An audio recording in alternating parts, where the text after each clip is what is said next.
We're going to call Kimberly Zapata.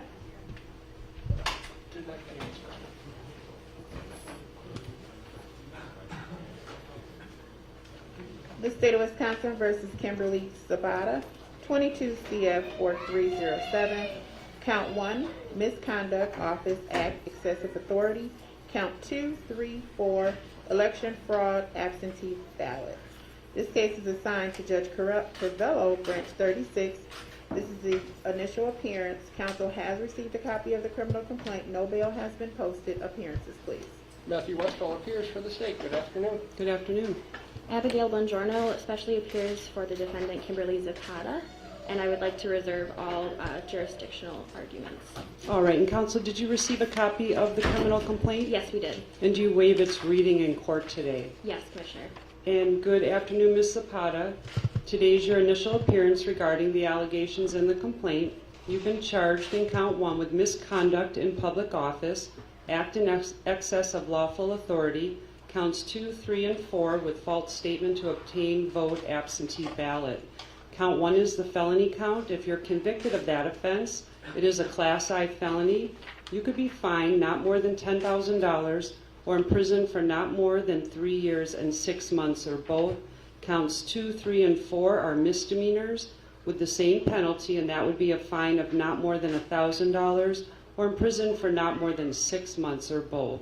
Do you understand those are the maximum penalties if you're convicted of any of the 4 counts? Yes. I did review the complaint. It does state probable cause. You do have a right to counsel, and you are represented today. As to the felony count, you do have a right to a preliminary hearing, and we'll set that date shortly. And counsel, what's her plea as to counts 2, 3, and 4? Not guilty. And that'll be entered today as to each of the misdemeanor counts. And what is the state's recommendation as to bail? State would be recommending a personal recognizance bond, be asking for a no contact order with Janelle Dranchin and Claire Whittle-Vogue. I did submit that order to the court earlier today.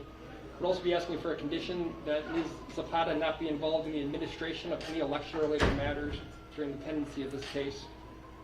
All right, I missed the last part. What was no involvement in the administration of any election-related matters during the pendency of this case. All right, thank you. And counsel, as to bail? We have no issue with the personal recognizance bond in regards to no contact with Claire. That is actually a personal friend of the defendant as well, and they do discuss things that are not work-related. I don't see why they would have no contact. All right, does the state wish to respond? Director Whittle-Vogue is a witness in this case, such that there are always concerns of potential undue influence being put by defendants on witnesses. I think it's appropriate. All right, thank you. All right, Ms. Zapata, I did review the allegations. I did note that there's no prior criminal convictions. You do appear today with counsel, so a personal recognizance bond is appropriate. So I am going to set your bail in this case at a $2,500 personal recognizance bond. That's a signature bond that you'll sign today. Also, as a condition of your bail, you are not to take part in any administrative election proceedings or related to elections during the pendency of this case. Do you understand that condition?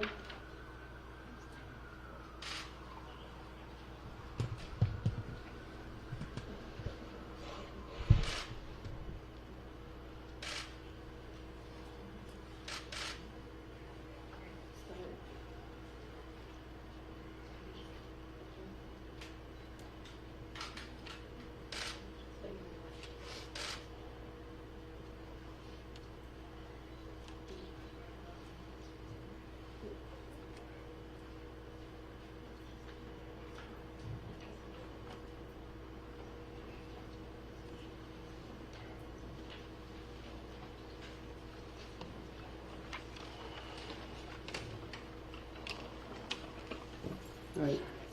Do you understand, and I guess any administration of election-related matters, to be more precise. Do you understand that condition? Yes, she's still technically employed with the Election Commission, but she will not be actively participating in any employment All right, and that's during the pendency of this case or until a judge were to change that condition.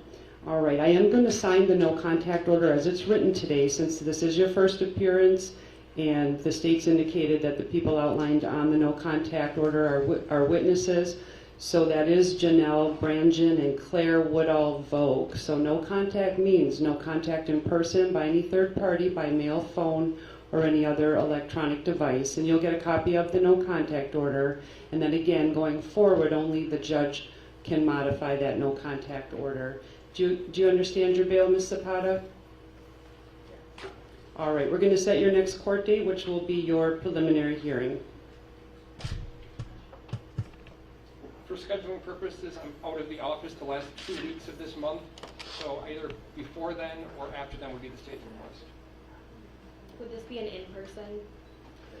It can be by Zoom, and we'll I give you just that wanted- information for the prelim. Perfect.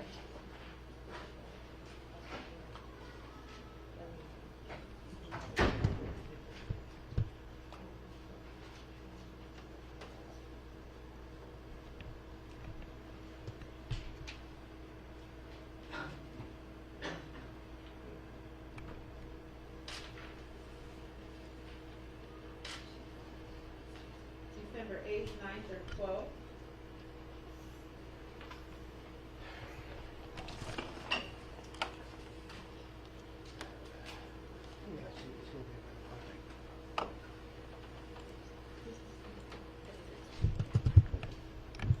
So the 9th or 12th would be best for me.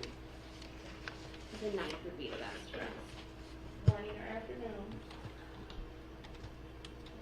Afternoon, please.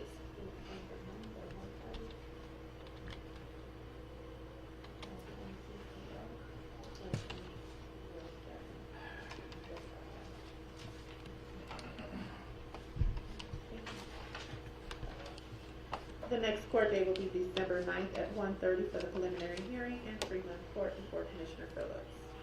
And that can be in person. Thank you very much. All right, thank you. And the next is by the deputy. You have to step by the deputy to sign your PR bond. Here's my card.